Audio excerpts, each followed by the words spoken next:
volcano.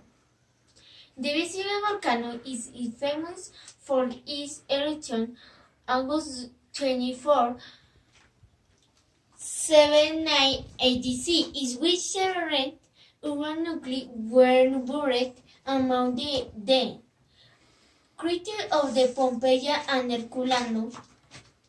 After that, speech of the volcano has erupted numerous times.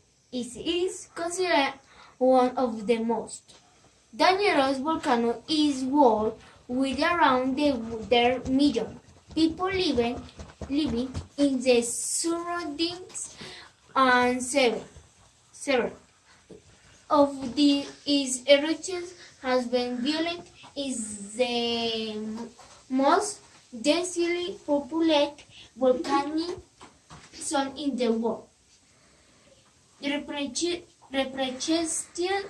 the Vesuvius volcano.